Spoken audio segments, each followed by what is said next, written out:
अब बेटा हेडिंग डालिए। अब इसमें ये हमारे पास कंप्लीट हुआ।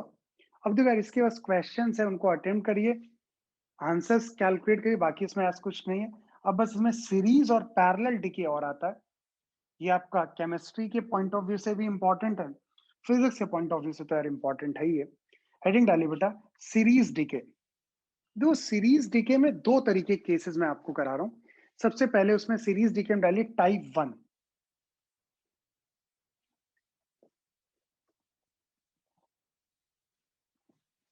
सीरीज डीके में क्या है, टाइप 1 आपके पास है।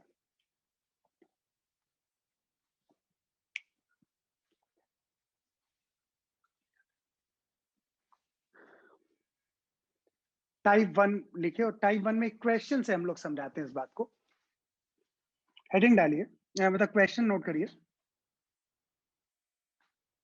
ए रेडियो न्यूक्लियाइड, बेटा मोस्ट इंपॉर्टेंट टिक करिएगा इसमें।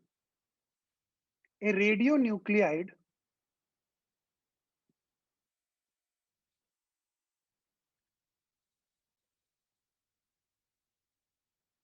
is produced at a constant rate alpha, is produced at constant rate alpha, full stop, at time t is equal to 0,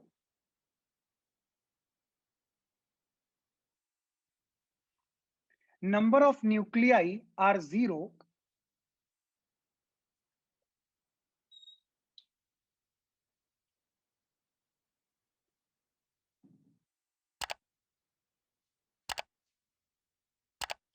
और उसका ही लिखिए, decay constant of radionuclide is lambda। उसका decay constant कितना दिया हुआ है, लैम्डा दिया हुआ है।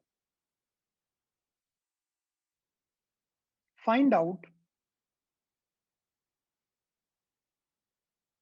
ए पार्ट में, maximum number of nuclei of, मतलब उसको बेटा कोई नाम दे दो, ए नाम दे दो।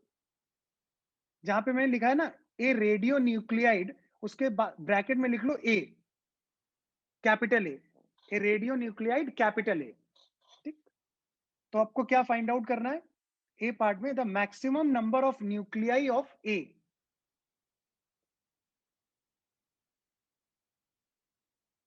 और बी पार्ट में the number of nuclei at time T is equal to T. चालू हो जाओ बेटा।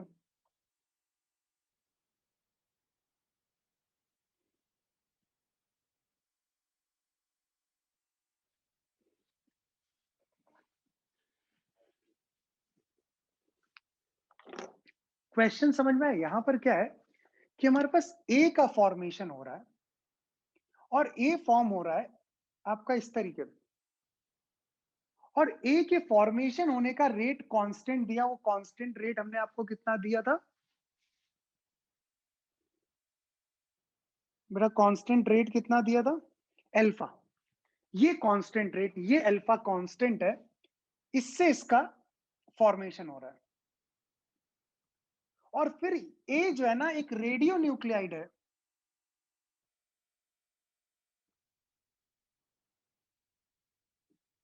तो ये फर्दर डिसइंटीग्रेट भी हो रहा है विद डिके कांस्टेंट लैम्डा है, और ये लेट किसी बी में डिसइंटीग्रेट हो रहा है, ये कहानी है। और t इज इक्वल टू 0 की बात करें, t इज इक्वल टू 0 पर ये तो 0 था, अब ये 0 तो ये भी 0 है। तो हमसे पूछा गया मैक्सिमम a कितना होगा, और फिर हमसे ये भी पूछा गया कि b कितना होगा, ये सब हमें निकालना है। अब देखो यहां पे देखो, अगर मैं इस केस की बात करूं, rate of formation of A की बात करें, मतलब t is equal to T की बात करें, ये आपके पास एन ए होगा और ये यहां पर एन बी होगा। ठीक, तो अगर rate of formation of A की बात करें, ए कितना फॉर्म हो रहा होगा, तो वो हो जाएगा रेट ए का कितना हो जाएगा बताओ, फॉर्मेशन है मतलब रेट, फॉर्मेशन ज्यादा होना चाहिए, डिसइंटीग्रेशन कम होना चाहिए, माइनस लैम्डा टी, वो यही तो rate of formation of A alpha से प्रोड्यूस हो रहा है और इससे डिसइंटीग्रेट हो रहा है, तो आर अल्फा माइनस का लैम्डा टी। भाई देखो ना, इस रिएक्शन का अगर कोई तुमसे पूछे बेटा अभी नोट करना बंद करो, rate of formation of B क्या होगा?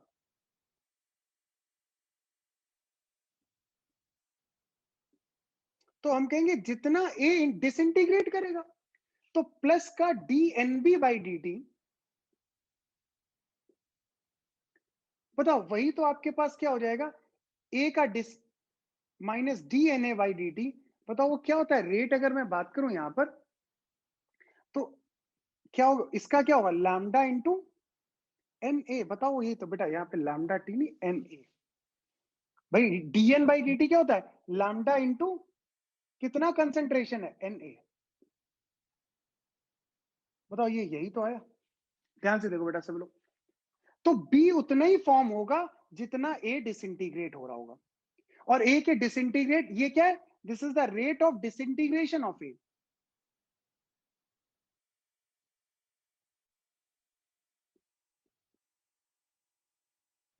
ग्रेशन ऑफ ए,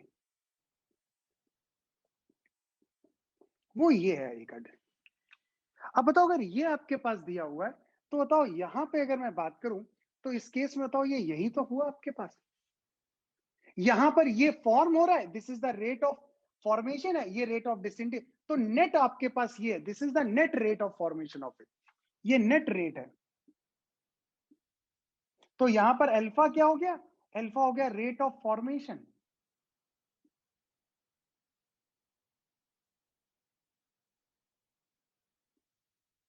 और यहां पर अगर इसकी बात करें, ये क्या दिया हुआ है, this is rate of disintegration,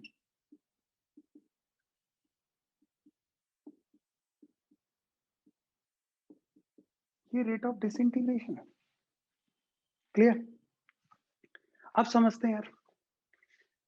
अब अगर मुझे इस केस की बात की जाए, बताओ हम इसको कैसे सॉल्व करें, अब इसकी बात करते हैं। बताओ रेट ऑफ फॉर्मेशन है, इसका मतलब प्लस के साथ लिखेंगे हम लोग इसे। अब देखो सभी लोग ध्यान से,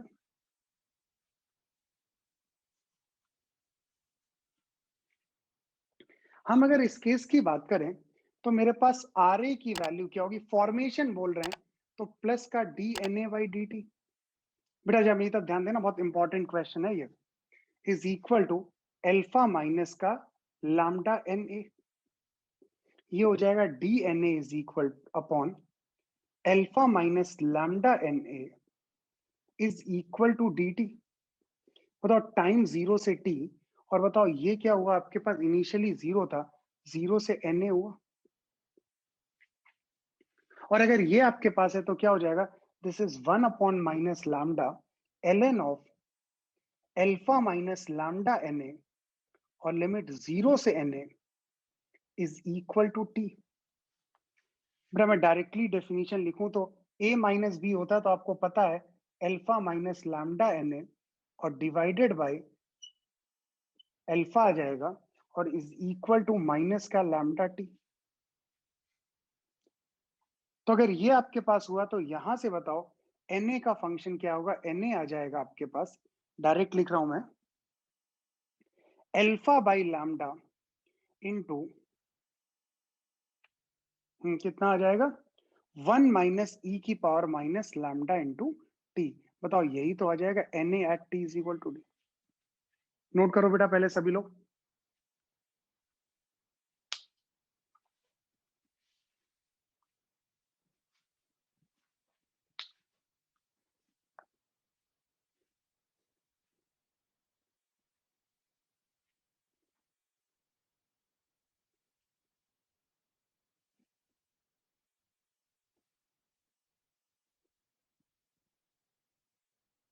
और अगर मैं इसका ग्राफ बनाऊं, टी जीरो पे वैल्यू जीरो होता, ये कितना, ये ग्राफ किधर कहां पे अप्रोच कर रहा होगा। बताओ ये ग्राफ की बात करें,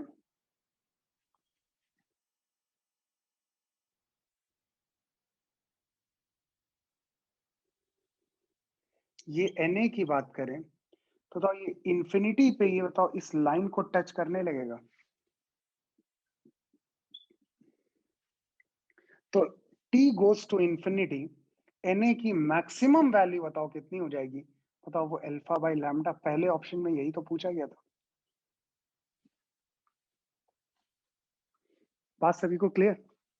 अच्छा, कोई बता सकता है इस बात को हम बिना इंटीग्रेशन के डायरेक्टली कैलकुलेट कर सकते हैं क्या? कोई हमें सजेस्ट करेगा मेथड? हम नहीं चाहते यार, हमें इंटीग्रेशन आता ही नहीं है। मुझे अगर नहीं आता है, क्या होता है, मैं ये डायरेक्टली अपना आंसर निकाल सकता हूँ?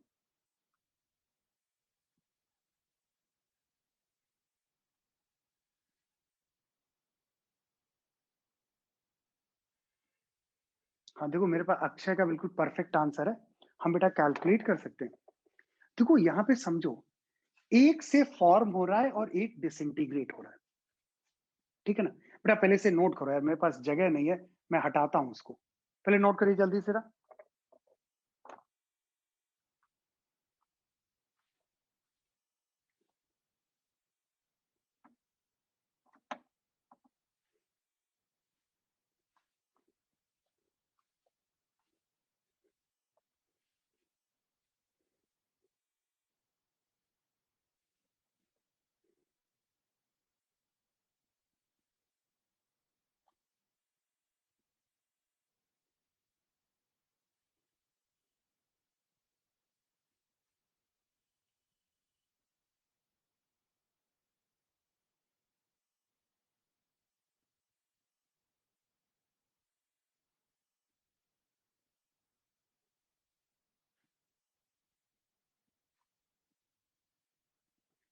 देखो अब मैं इंटीग्रेशन वाला ये हटा दे रहा हूँ, ठीक है ना? ये इंटीग्रेट तो कर ही लोगे आप। अब देखो इसको अगर मैं, देखो आपको पता होना चाहिए,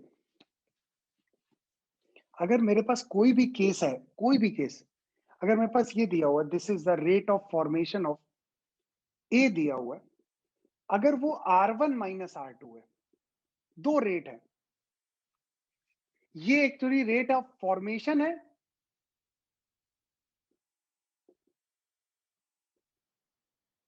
ये रेट ऑफ फॉर्मेशन है, और ये आपके रेट ऑफ डिसइंटीग्रेशन है।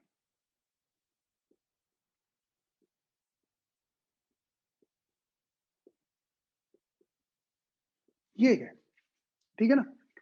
अब बताओ अगर मेरे पास R1 ग्रेटर देन R2 है, इसका मतलब होता है जो Na है ये इंक्रीजेस विद टाइम।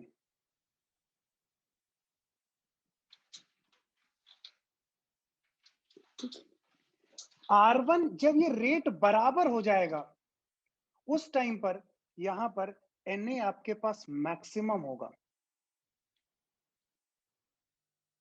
और अगर R2 की वैल्यू ग्रेटर देन R1 है, तो इसके बाद बताओ क्या होगा? Na का कंसेंट्रेशन डिक्रीज करेगा, वो डिक्रीजेस विद टाइम। ये आपके पास केस होता है। बट अगर इस केस की बात करें तो यहां पर हमें समझ में आ रहा है कि यहां पर ये वैल्यू हमेशा इससे कम ही रहती है। ठीक, इसका मतलब हुआ यहां पर, बताओ अगर कोई तुमसे डायरेक्टली पूछे बताओ कब मैक्सिमम होगा, तो हम बताओ यहां पर नेट रेट जो है ना, अगर उसको जीरो कर दें, तो अगर मुझसे कोई क्वेश्चन में डायरेक्टली ये पूछता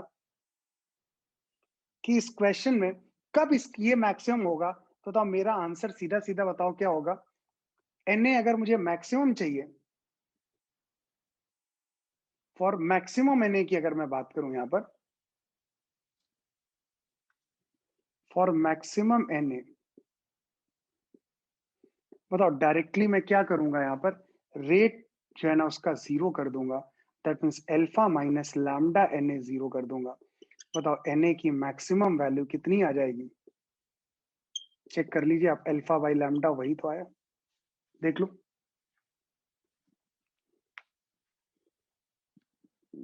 बात क्लियर है सभी को? इसको बेटा नोट भी कर लीजिएगा।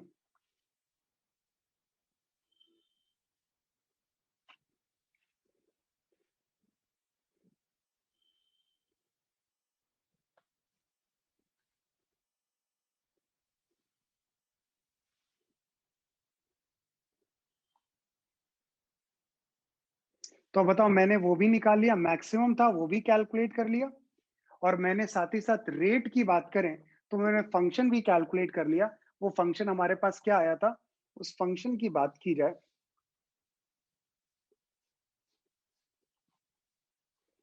तो मेरे पास Na आया था,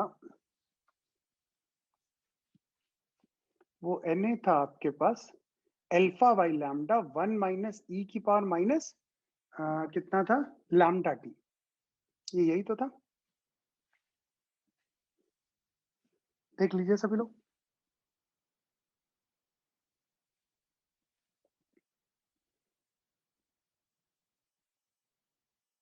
अगर कोई पूछे एनबी कितना होगा टी टाइम में, बताओ, find out NB at T is equal to T, जल्दी फाइंड आउट करो।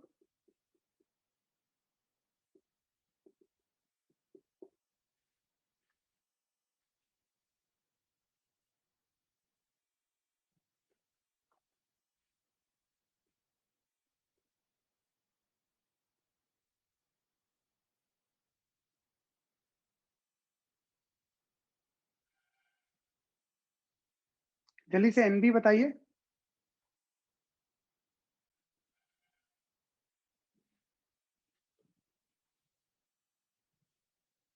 अरे एनबी बताओ क्या होगा, D NB by D T किसके बराबर हुआ, वो हुआ माइनस का D N A by D T, जितना डिसइंटीग्रेट हो रहा है। और डिसइंटीग्रेट कितना हो रहा है बताओ, वो लैम्डा इंटू एन ही तो है।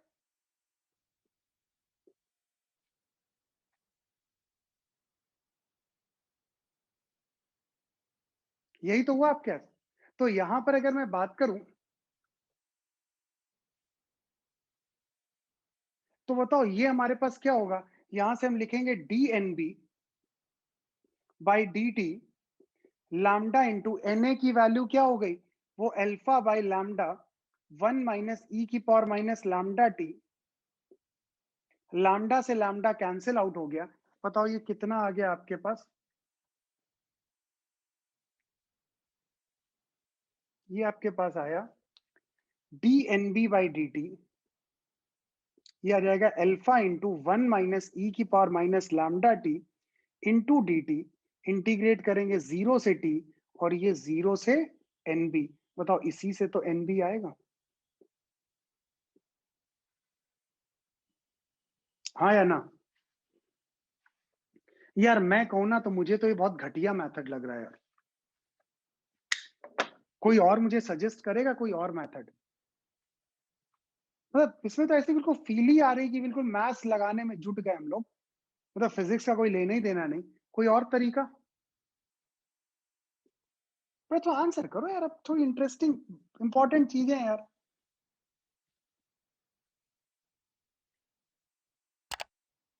हाँ अक्षय, लेकिन वो कितने ए जाएंगे ये कैसे निकालेंगे भैया, हमारे पास जो Na तुमने निकाला है वो Na नेट में कितने बचे हुए रिमेनिंग नंबर ऑफ न्यूक्लियाई है।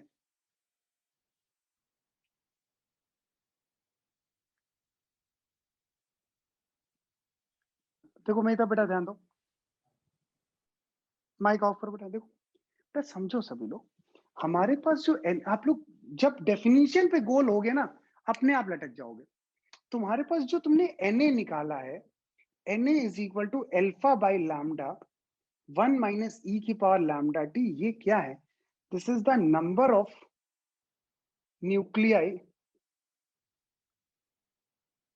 Of A at T is equal to T, या ज्यादा क्लियर लिखें, this is the remaining number of nuclei, ये बचे हुए न्यूक्लियाई हैं T is equal to T. अब तो डिसइंटीग्रेट कितने हुए, तो मैं कहूं number of disintegrated nuclei, number of disintegrated nuclei, बताओ वो आपके पास किसके बराबर आए।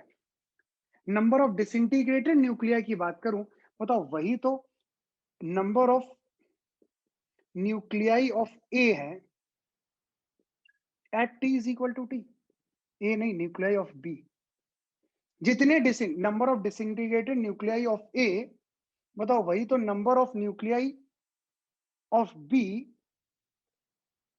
Eight T is equal to T है, हाँ या ना।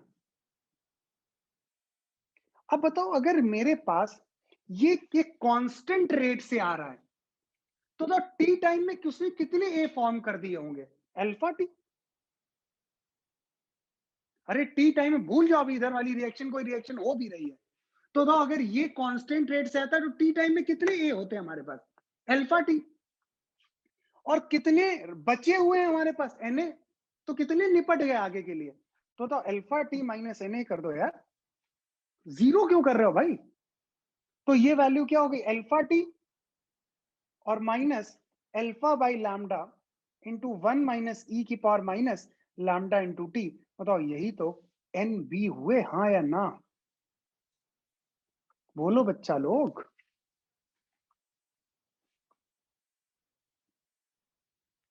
ऋषभ का मेरे पास सही आंसर था, बिल्कुल सही बात है। मैंने ध्यान नहीं दिया, ऋषभ ने को परफेक्ट एक्सप्लेनेशन दिया था।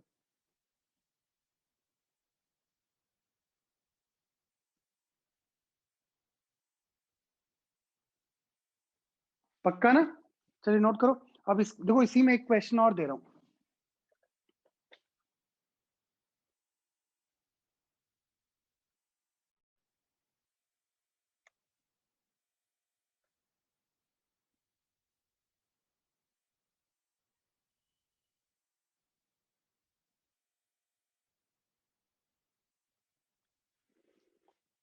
अब देखिए एक और क्वेश्चन है इसमें, देखिए in the above question,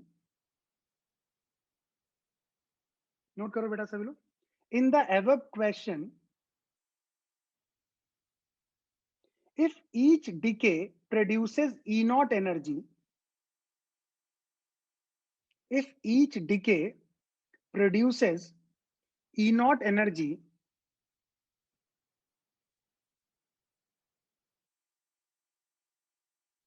then find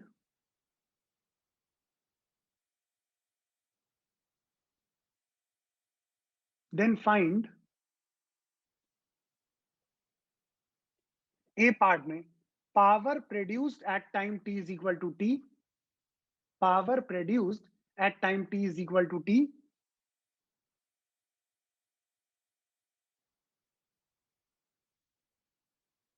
और दूसरा total energy produced up to time t।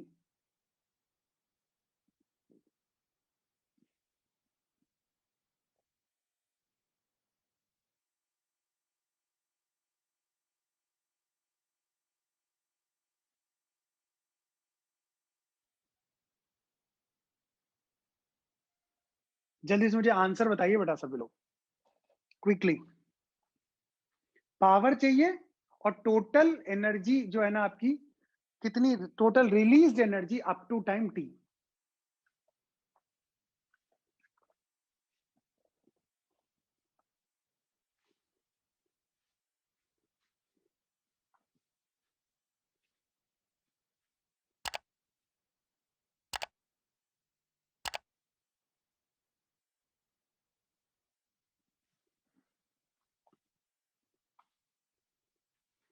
तो फर्स्ट वाले का तो मुझे कई सारे लोगों ने आंसर दे दिया भाई। पावर अगर मुझे बात करनी है तो पावर आपको पता है, अगर हम लोग यहां पर ए की बात करें, ए से बी जा रहे थे, तो यहां पर अगर इसके रेट की बात करें तो रेट ए के फॉर्मेशन का रेट यही तो था, अल्फा माइनस लैम्डा एन ए।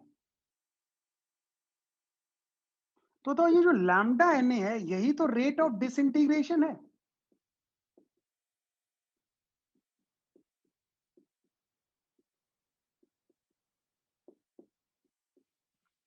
अगर मैं इसकी बात करूं, क्या है? This is the rate of disintegration. और अगर ये रेट ऑफ डिसइंटीग्रेशन है, या समझना इस बात को, अगर ये रेट ऑफ डिसइंटीग्रेशन है तो बताओ जो भी पावर प्रोड्यूस्ड है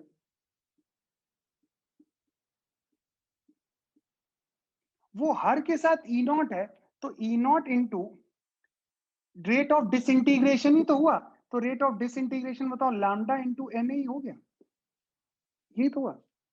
तो बताओ ये आपका एन ए मैं निकाल चुका हूं, तो E naught into lambda alpha by lambda into 1 minus E की पावर माइनस लैम्डा टी। तो बताओ ये कितना हो जाएगा? This is E naught alpha 1 minus E की पावर माइनस लैम्डा टी। बताओ ये यही तो हुआ पावर आउट।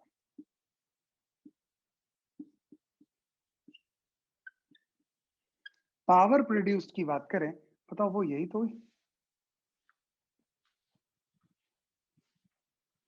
देख लीजिए सभी लोग।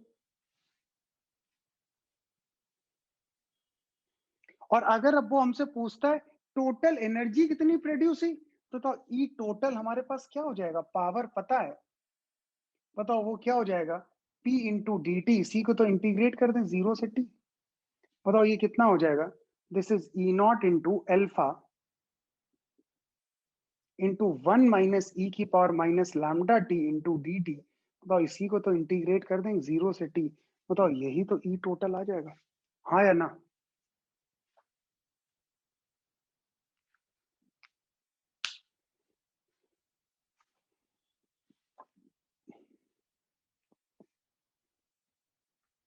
हम यार अगर ये इंटीग्रेशन करने में इंटरेस्टेड नहीं है, कोई और मेथड बताएगा मुझे।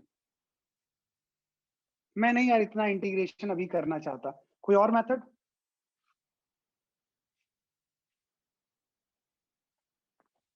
तो थोड़ा दिमाग खुला रखो यार, तभी आंसर कर पाओगे, तभी चीजें समझ पाओगे यार।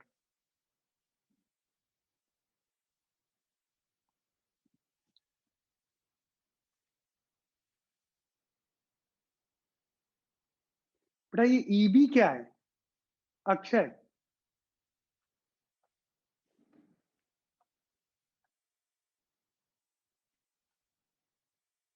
अरे भाई तुम्हारे क्या, तुमने एनबी निकाल लिया यार, नंबर ऑफ डिसइंटीग्रेटेड न्यूक्लियाई निकाल लिया आपने।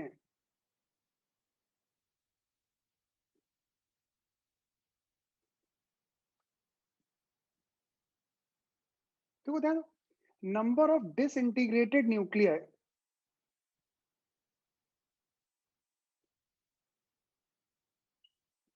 ऑफ ए,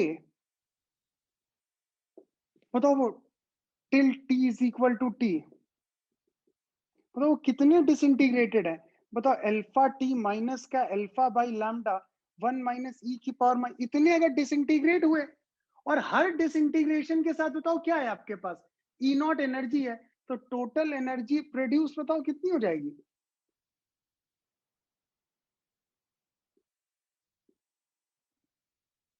बताओ वो क्या होगा, एनडी इंटू जितने भी डिसइंटीग्रेटेड है इंटू ई नॉट, बताओ ये क्या हो जाएगा, अल्फा अगर कॉमन ले लें T minus 1 by lambda 1 minus ई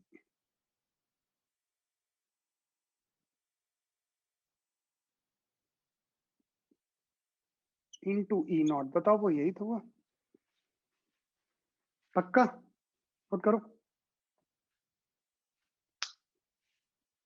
हम क्यों इंटीग्रेशन करें यार, जब हमने ये निकाल लिया कि टोटल आपके पास कितने डिसइंटीग्रेट हो रहे हैं, और वो उतने ही डिसइंटीग्रेट हो रहे हैं जितने बी के ऑप्टेन हो रहे हैं, तो हर एक के साथ ई नॉट एनर्जी है, तो टोटल एनर्जी यही, तो क्यों इंटीग्रेशन हम करने जाए।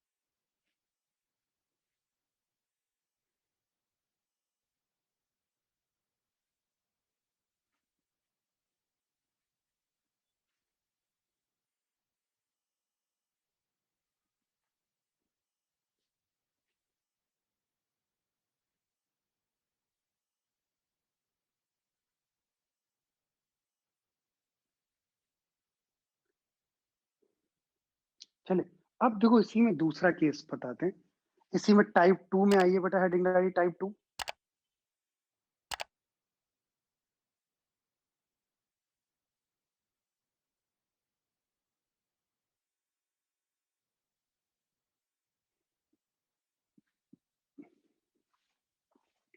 अब देखो जैसे इसमें हमने एक को कांस्टेंट रेट ले लिया था, टाइप 2 की बात करें तो वहां पर दोनों में किसी का भी कांस्टेंट रेट नहीं है। बेटा आप लोगों ने डिफरेंशियल इक्वेशन पढ़ ली, solution of differential equation complete हो गया आप लोगों का मैथ्स में। अरे हाँ ना, कुछ तो बोलो यार। लीनियर डिफरेंशियल इक्वेशन पढ़ लिया?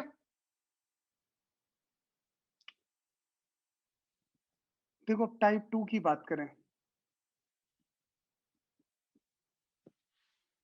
तो टाइप 2 में देखो क्या है आपके, अब ए जो है ना बी में डिसइंटीग्रेट हो रहा है, बी सी में डिसइंटीग्रेट हो रहा है। ये कांस्टेंट नहीं, इसका rate of decay constant lambda 1 है और इसका डीके कांस्टेंट लैम्डा 2 है। इस तरीके से आपको क्या है, कोई कांस्टेंट रेट नहीं। और t इज इक्वल टू 0 पर हमारे पास क्या है, ये एन ए नॉट है, ये 0 है, ये 0 है। और t is equal to T की बात करें, ये आपके पास एन ए है, ये यहाँ पर एन बी हुआ और ये हमारे पास एन सी हुआ। ये केस है हमारे पास। ध्यान सभी लोग समझ। हमें अब इस केस को सॉल्व करना है कि हमारे पास लैम्डा 1 लैम्डा 2 ये सीरीज डीके है आपका। अब देखो अगर मैं इस केस की बात करूं, सबसे पहले ए से स्टार्ट करते हैं। अगर मैं ए से स्टार्ट करूं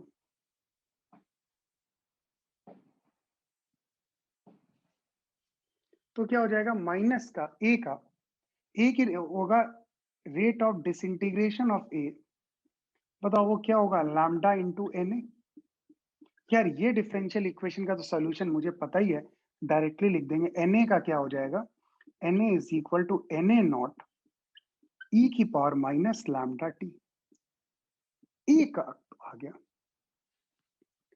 अब बी की बात करें तो हम यहां पर प्लस लिख रहे हैं, तो प्लस का मतलब हम rate of formation of B की बात कर रहे हैं, net rate of formation of B.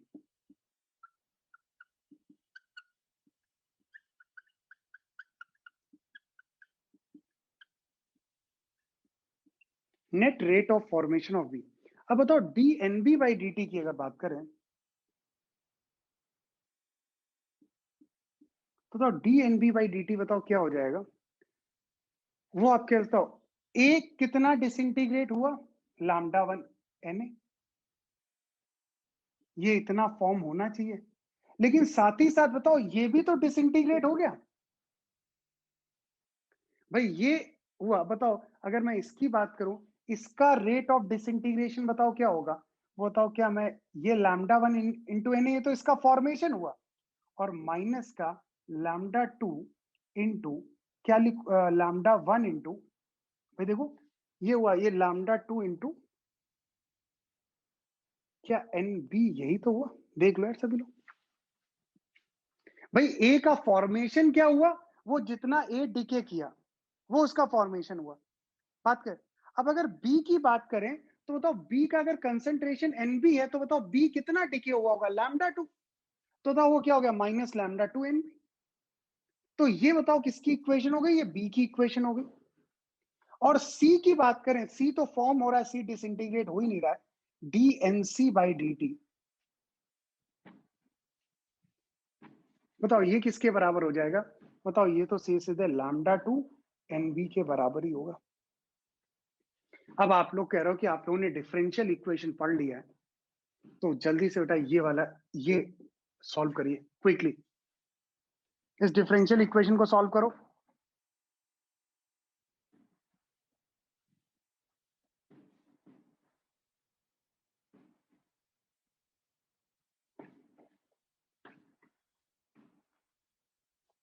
तो यहां पर आएगा ये प्लस का D N B by D T is equal to lambda N A की वैल्यू पता है, this is N A naught E की power minus lambda 1 into T minus का लैम्डा 2 इंटू एन बी। हाँ बताइए बेटा क्या आएगा इस केस में आंसर।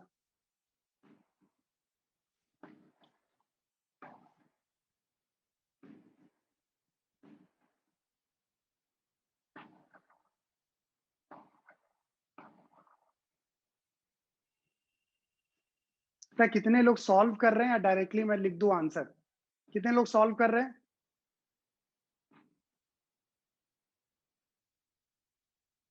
करो जल्दी सॉल्व करिए।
मेरे पास शाश्वत का बिल्कुल परफेक्ट सॉल्यूशन आ गया है। एनवी आया है, ये आया आपके पास lambda 1 upon lambda 2 minus lambda 1 E की पावर नहीं इंटू एन ए नॉट भी है into N A naught E की power minus lambda 1 into T minus E की power minus lambda 2 into T. ये आपके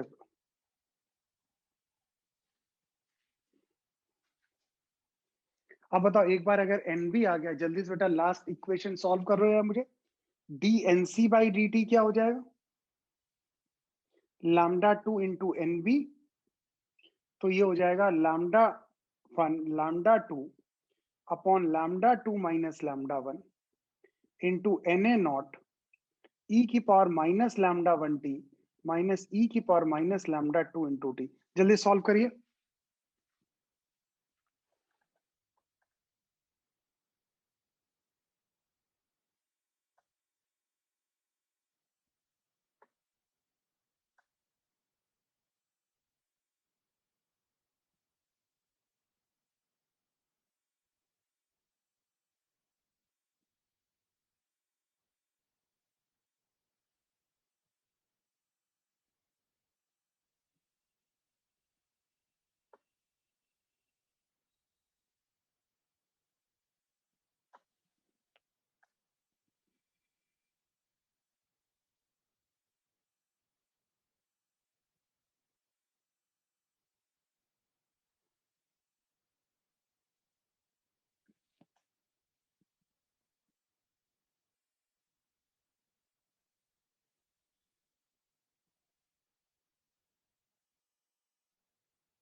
हाँ जल्दी सी की इक्वेशन बताओ बेटा।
देखो मेरे पास ये भी आ गया शाश्वत का एनसी की वैल्यू आ रही है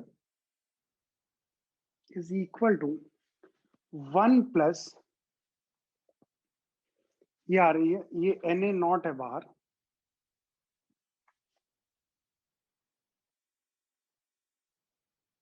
N A naught 1 plus lambda 1 upon lambda 2 minus lambda 1 E की power minus lambda 2 T minus का lambda 2 upon lambda 2 minus lambda 1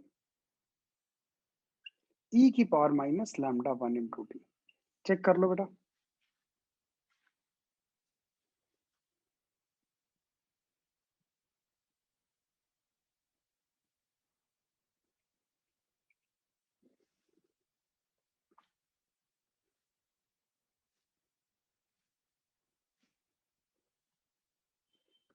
अब देखो अगर मैं इस केस की बात करूं यहां पर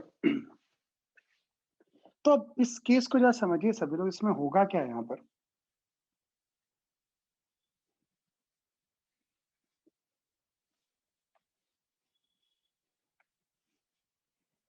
देखो ए का सीधा सीधा जो है ना डिसइंटीग्रेशन बताओ ए का डिसइंटीग्रेशन अगर मैं देखूं यहाँ पर तो ए डायरेक्टली ये आईआईटी में बेटा क्वेश्चन पूछा जा चुका है जब पहले सब्जेक्टिव होता था तो उसने यही सोल्यूशन सब कैलकुलेट कराए as a function of T की बात करें ध्यान से देखना।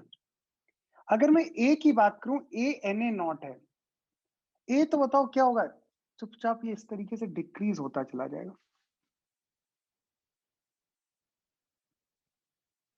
ये यहाँ पर इस तरीके से डिसइंटीग्रेट होगा उसे। अब बताओ अगर मैं यहाँ पर बी की बात करूं, इस बी की बात देखो, यहाँ पर ये जो टर्म है, यहाँ पर अगर एनबी की बात करें तो एनबी पहले वही होगा, रेट ऑफ डिसइंटीग्रेशन जब ज्यादा होगा या रेट ऑफ फॉर्मेशन ज्यादा होगा तो ये इंक्रीज करेगा, और इंक्रीज करते एक टाइम पर ये मैक्सिमम होगा, फिर इसके बाद ये जो है ना क्या होगा, ये डिक्रीज कर रहा होगा। और ये आपके पास इस तरीके से अगर मैं बात करूं यहाँ पर, ये इस तरीके से डिक्रीज कर रहा होगा, कैसे। और यहां पर एक टाइम टी नॉट हमें मिलेगा, जिस टाइम पर एनबी की वैल्यू आपके पास क्या होगी, वो मैक्सिमम होगी। और मुझे पक्का है, पक्का पता है एनबी मैक्सिमम तब होगा,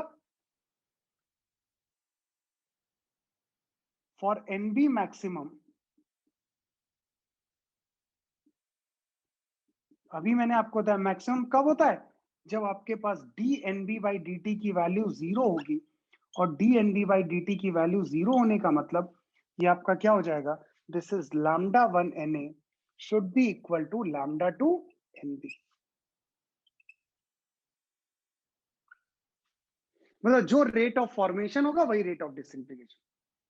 अब बताओ इसके बाद अगर मैं सी की बात करूं, तो अल्टीमेटली सी जो है ना, वो आपके पास फाइनली बताओ इनफाइनाइट टाइम बाद सारा का सारा ए बताओ किस में कन्वर्ट होगा। बेटा ये, हाँ, अगर सारे के सारे ए की बात करें तो बताओ ए सारा का सारा बताओ एन ए नॉट में जो ए है बताओ वो सी उसी में तो होगा। तो इस केस की बात करें, सी इसके नीचे ऐसे जा रहा होगा, और फाइनली जो है ना सी यही तो आपको फॉर्म होगा। तो ये तुम्हारे पास सी हो गया, ये तुम्हारे पास बी हो गया, और ये तुम्हारे पास ए हो गया। नोट कर लीजिए।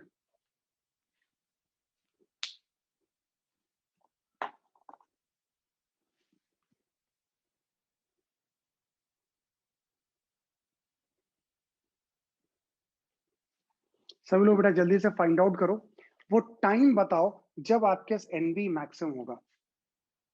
Find out T not when NB will be maximum। जल्दी से करिए।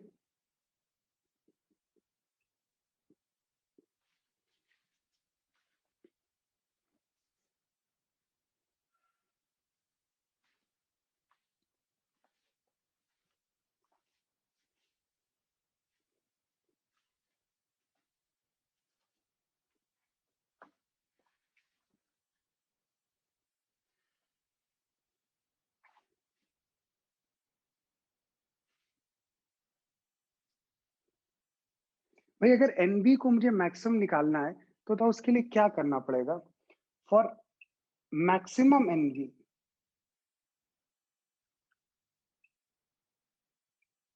बताओ क्या D NB by D T को जीरो करना पड़ेगा।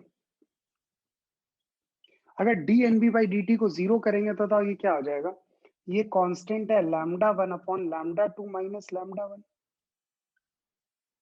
बताओ इसकी बात, ये एन ए नॉट कॉन्स्टेंट है, बाहर ही आ जाएगा।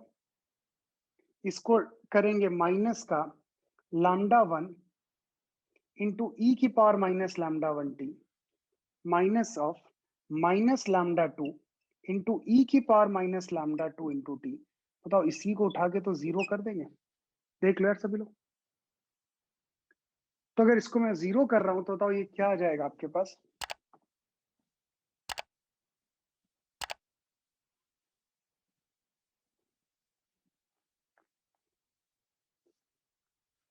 तो ये वैल्यू आपके पास यहां पर अगर बात करें तो आएगा लैम्डा वन ई की power minus lambda one T is equal to lambda two E की power minus lambda two into T. तो ई की power lambda two minus lambda one into T is equal to lambda two by lambda one. अगर दोनों तरफ मैं ln ले लेता हूं तो बताओ टाइम कितना आ जाएगा, this is ln of lambda two minus ln lambda one divided by lambda two minus lambda one. बताओ यही तो वो टाइम टी नॉट हुआ। नोट कर लीजिए।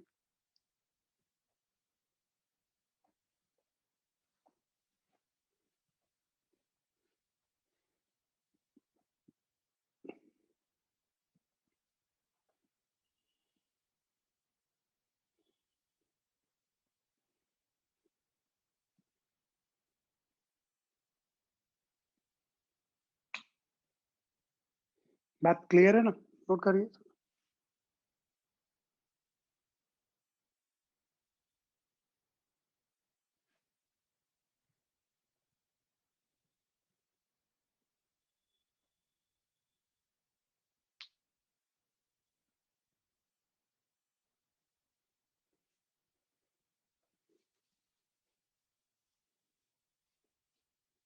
अब जैसे एक बार यही केस पूछा गया,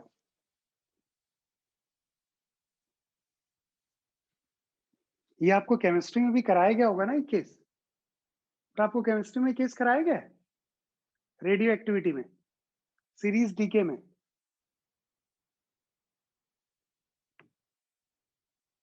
अब देखो यहाँ पे एक केस एक बार पूछा गया है, ठीक? उसने मैं ऐसे ही रिएक्शन दी। ए जो है ना बी में डिसइंटीग्रेट हो रहा है लैम्डा 1 से, और बी सी में डिसइंटीग्रेट हो रहा है लैम्डा 2 से। और उसने हमसे क्या कहा कि उसने कहा कि यहाँ पर लैम्डा 1 की वैल्यू बहुत ज्यादा है एज कंपेयर टू लैम्डा 2। तो इससे हम क्या कंक्लूड कर सकते हैं? लैम्डा 1 बहुत ज्यादा है एज कंपेयर टू लैम्डा 2।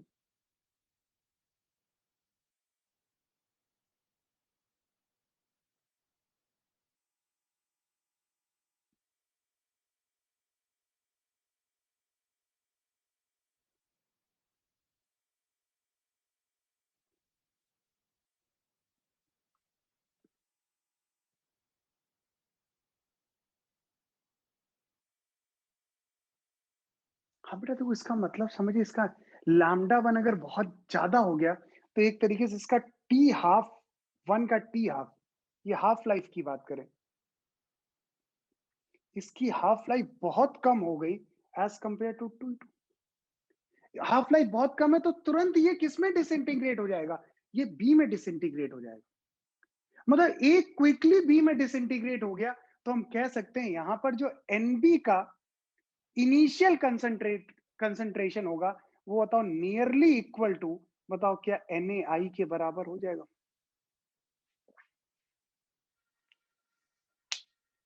और अब जब जो है ना ये बी सी में डिसइंटीग्रेट हो रहा होगा, तो हम जो इक्वेशन लिखेंगे अब ये एक तरीके से क्या हो जाएगी, यहां पर हम D N B by D T की बात करेंगे, तो वो सीधे सीधे बताओ क्या हो जाएगा? वो लैम्डा 2 इंटू एन बी हो जाएगा आपके पास सिर्फ। और ये आपके पास इक्वेशन क्या होगी? N B is equal to N B I into E की पावर माइनस लैम्डा 2 टी। और अगर ऐसा है तो यहां पर मैं लिख सकता हूं बी का इनिशियल कंसंट्रेशन ए के कंसंट्रेशन के बराबर है, N B is equal to N A I E की पावर माइनस लैम्डा 2 टी होगा। ये एक बस ध्यान रखिए, एक दो बार पूछा गया ये बात, नोट करिए।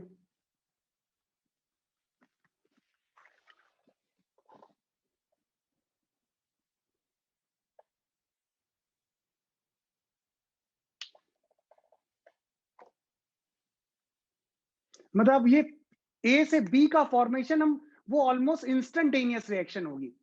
सडनली सारा का सारा ए बी में कन्वर्ट हो जाएगा, और उसके बाद बी से फिर सी का ट्रांसफॉर्मेशन वो सिंगल रेडियो एक्टिव डिके होगा।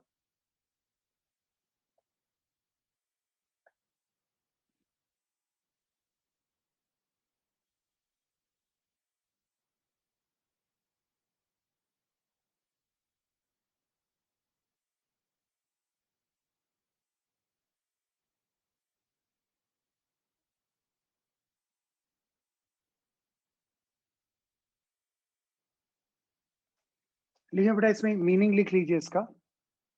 The physical significance of above result,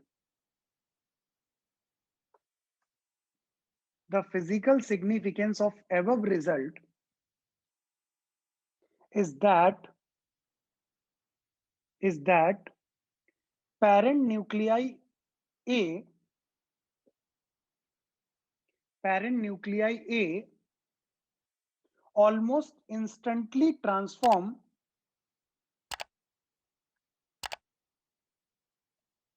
parent nuclei A almost instantly transform to B,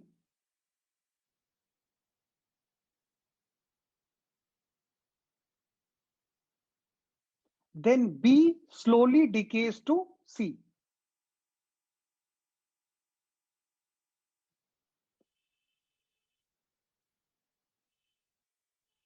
thus we can consider that, thus we can assume that,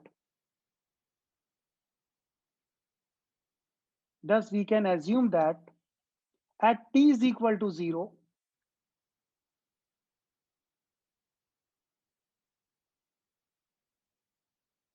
all nuclei of A get converted into B.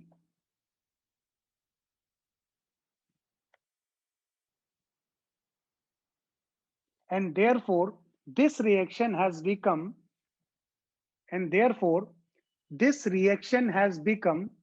a single step reaction.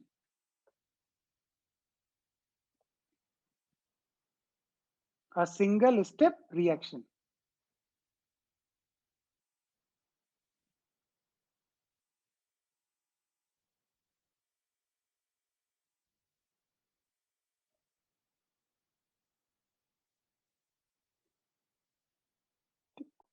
अब देखो इसी में पूछा कि अगर मैं case 2 की बात करूं, तो ये क्वेश्चन बेटा पूछेगा इसीलिए।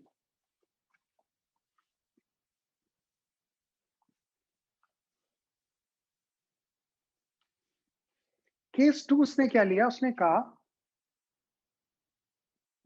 कि लैम्डा 2 जो है ना बहुत ग्रेटर है एज कंपेयर टू लैम्डा 1। क्या इसका सिग्निफिकेंस? लैम्डा 1 बहुत ज्यादा है लैम्डा 2, और लैम्डा 1 बहुत कम है। क्या मतलब हुआ भाई इसका?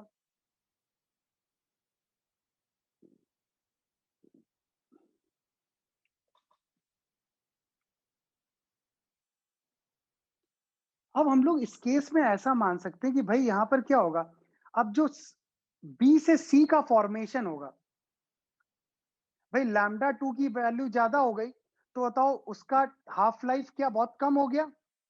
और पहले वाले के लिए बात करें तो उसका क्या होगा, अब पहले वाले का डिसइंटीग्रेशन बहुत स्लो होगा।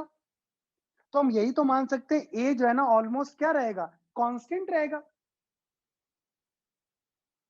ए क्या रहेगा, वो कांस्टेंट रहेगा। लिखिए इसमें पॉइंट लिखिए, the physical significance of above result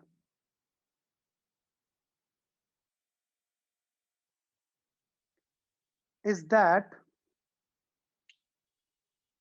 parent nuclei A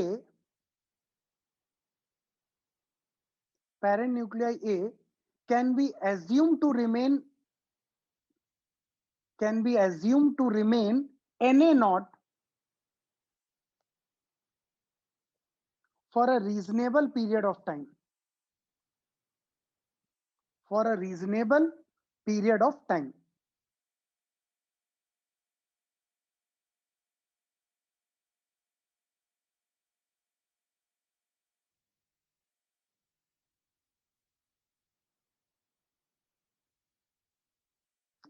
अब देखो इसमें हम बस इतना एज्यूम कर सकते हैं, बस इसमें हम लोग एक क्या चेंज कर देते हैं कि अगर हम बी की इक्वेशन को लेट करें, ठीक है, समझिए सब लोग। तो बी की इक्वेशन यही तो थी आपके पास। बेटा मुझे कोई बताओ एनबी की इक्वेशन क्या थी? Lambda 2 upon lambda 2 minus lambda 1, यही थी ना? और e की power minus lambda 1 into T minus e की power minus lambda 2 into T. बेटा ऊपर क्या था, यहां पर ये सही लिखा है मैंने? नहीं, लैम्डा 1 था यार यहाँ पर। बताओ यही तो एनबी की रिएक्शन थी, ध्यान देना।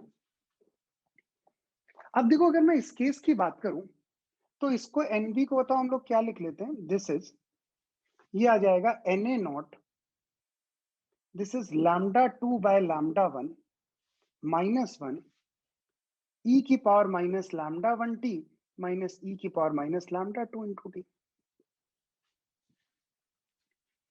देख लो। अब बताओ अगर ये है आपके पास,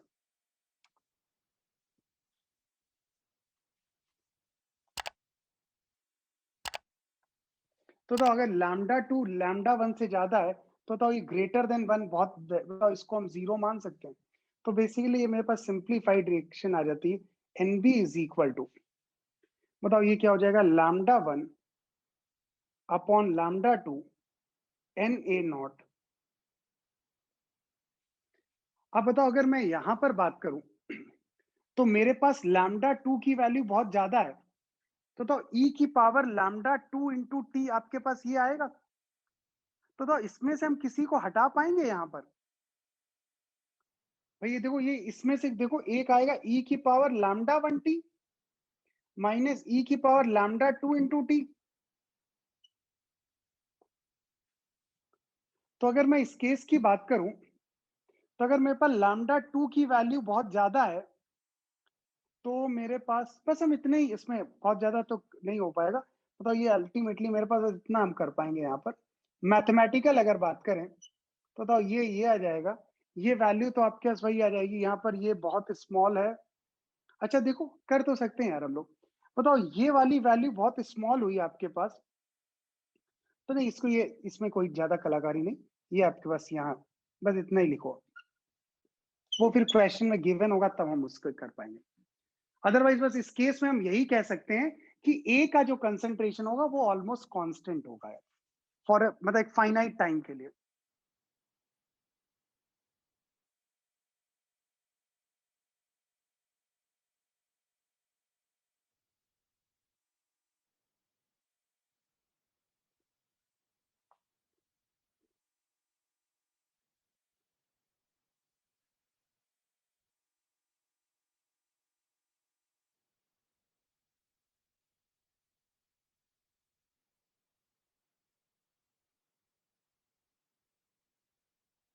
बट वो अप्रोक्सीमेशन लोग लगा नहीं पाएंगे, ठीक है ना, तो उसको बस इतना ही तक रखो।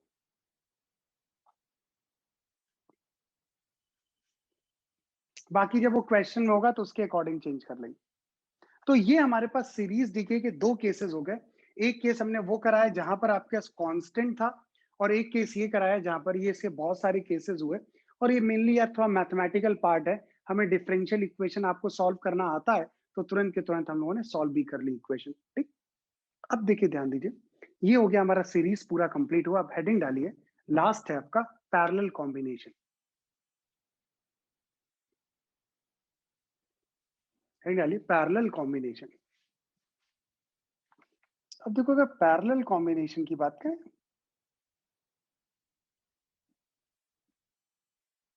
तो पैरेलल कॉम्बिनेशन में क्या है, ए जो है ना डिसइंटीग्रेटेड बी में भी डिसइंटीग्रेट हो रहा है और सी में भी एक साथ। तो अगर मैं इस केस की बात करूं फॉर्मेशन ऑफ बी, तो D N B by D T क्या हो जाएगा, जितना ए डिसइंटीग्रेट हो रहा है माइनस का लैम्डा 1 इंटू माइनस को प्लस का लैम्डा 1 इंटू एन ए। कोई पूछता है D N C by D T हो जाएगा लैम्डा 2 इंटू एन ए। तो अगर मैं यहां पर बात करूं इस पर्टिकुलर केस में, इसका मतलब यही तो हुआ, rate of disintegration of A, rate of disintegration of A का रेट ऑफ डिसइंटीग्रेशन किसके बराबर है, rate of disintegration, rate of formation of B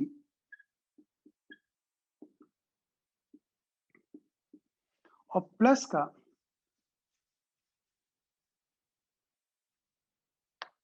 rate of formation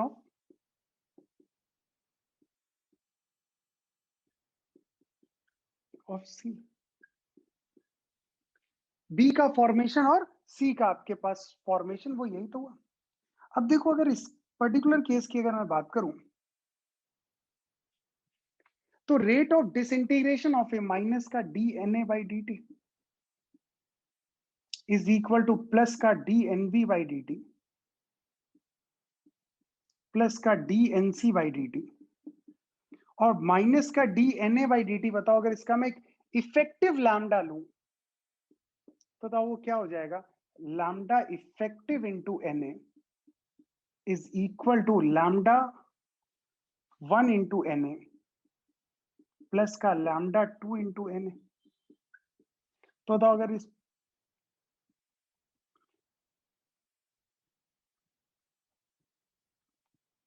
तो बताओ यहाँ पे लैम्डा इफेक्टिव किसके बराबर आया?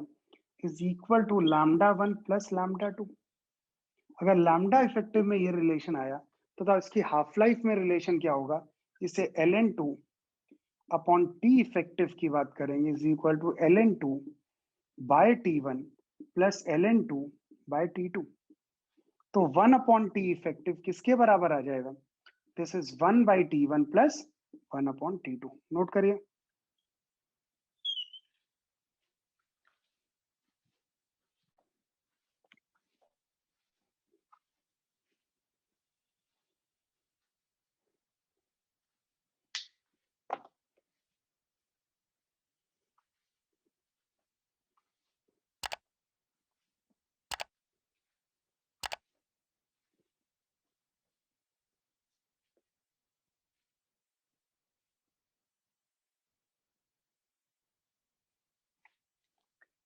यार पैरेलल कॉम्बिनेशन कहाँ से आएगा यार?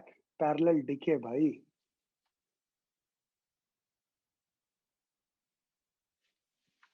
ठीक है ना?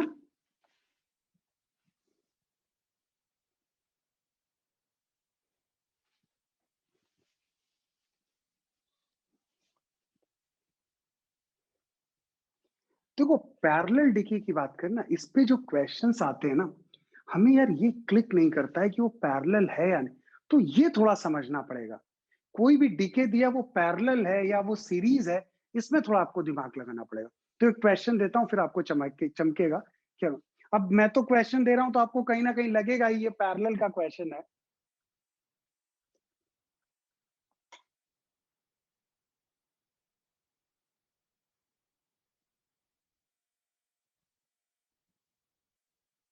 देखो जरा थोड़ा ध्यान दीजिएगा, समझिएगा क्वेश्चन, सिर्फ आंसर के चक्कर में मत पड़ना।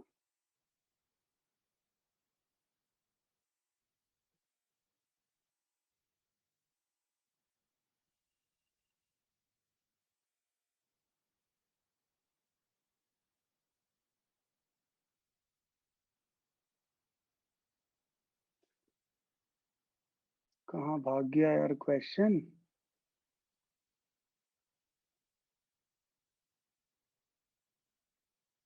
एक सेकेंड बेटा। हाँ, क्वेश्चन नंबर 10।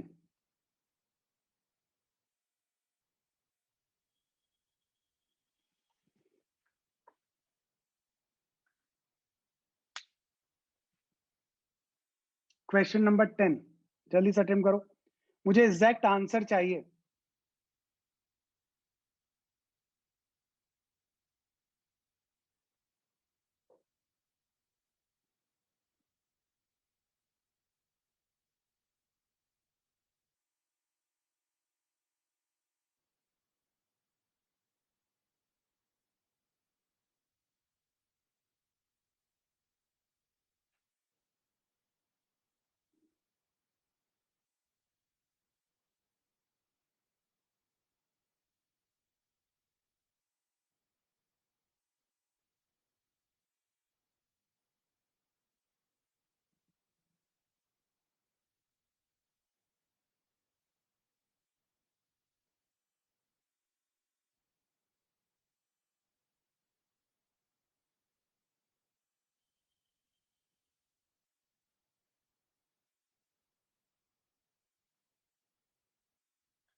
अरे भाई आज ही आंसर करना है यार।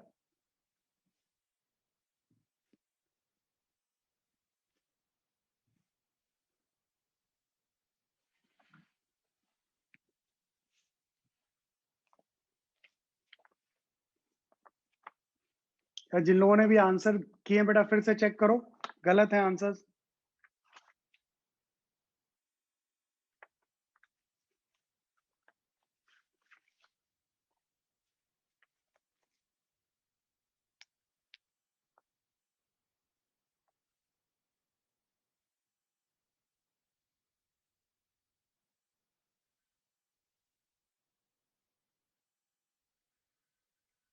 तो मैं तब ध्यान दो बेटा, नहीं चमका नहीं यार आपको, सभी आंसर, कोई आंसर नहीं सही। देखो तो क्या लिखा हुआ है यहाँ पे, देखते हैं। A human body excretes certain materials by a law similar to radioactivity. If technetium is injected in some form in a human body, the body excretes half the amount in 24 hours. ठीक, मतलब ये जो waste discharge, जैसे जो sweating होती है हमारे, जब हम लोग कोई वर्कआउट करते हैं जो स्वेटिंग होती है, तो उसने कहा ये जो स्वेटिंग प्रोसेस है ना, ये एक रेडियो एक्टिव डिके जैसा है। और अगर हम टेक्नीशियम इंजेक्ट करते हैं अपनी बॉडी में, तो यहां पर जो ये वेस्ट डिस्चार्ज हो रहा है, तो इसमें ये डिके कर रहा है, और उसकी हाफ लाइफ जो है ना आपके पास कितनी दे रखी है, वो हाफ लाइफ हमें दे रखी है 24 आवर्स। तो अगर मैं कोई जो टेक्नीशियम हमने दिया हुआ है, तो ये एक आपका प्रोसेस इधर है जो स्वेटिंग प्रोसेस है, उसमें ये हाफ लाइफ 24 आवर्स से ये यहां पर डिस्चार्ज हो रहा है, डिसइंटीग्रेट हो रहा है। ठीक, दूसरा इसने क्या कहा, इसने लिखा हुआ फिर, a patient is given an injection containing technetium. This isotope is radioactive with a half life of 6 hours. The activity from a body just after the injection is 6 microcurie. How much time will elapse before the activity falls to 3? अब देखो, अब ये itself एक radio active है, और ये जो radio active है, ये अपना अपने खुद प्रोसेस से डिस्चार्ज हो रहा है टू गेन स्टेबिलिटी। मेरे पास वंश का सही आंसर आया है, आई थिंक ज्ञानदीप का सही है। तो ये खुद इसमें डिस्चार्ज हो रहा है, तो इसका जो है ना जो हाफ लाइफ है, वो हाफ लाइफ आपके पास कितनी दी हुई है, वो 6 आवर्स दी हुई है। तो ये दोनों रिएक्शन पैरेलल में ही तो अकर कर रही हैं। हमने अभी बताया आपको लैम्डा इफेक्टिव होता है लैम्डा 1 प्लस लैम्डा 2, ये आएगा ln2 by T effective is equal to ln2 by t1 plus ln2 by t2। तो अगर इसकी इफेक्टिव हाफ लाइफ क्या होगी, 1 upon T effective is equal to 1/24 plus 1/6। बताओ ये क्या हो जाएगा, 4/24।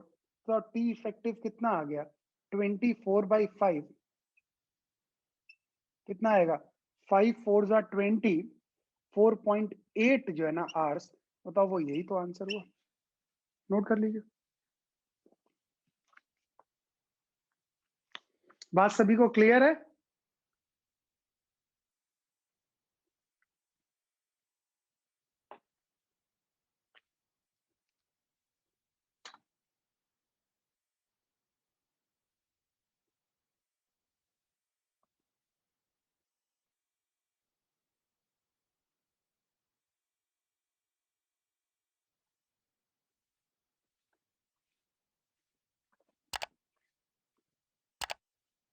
तो बेटा ये आपका न्यूक्लियर फिजिक्स वाला पार्ट पूरा कंप्लीट हुआ।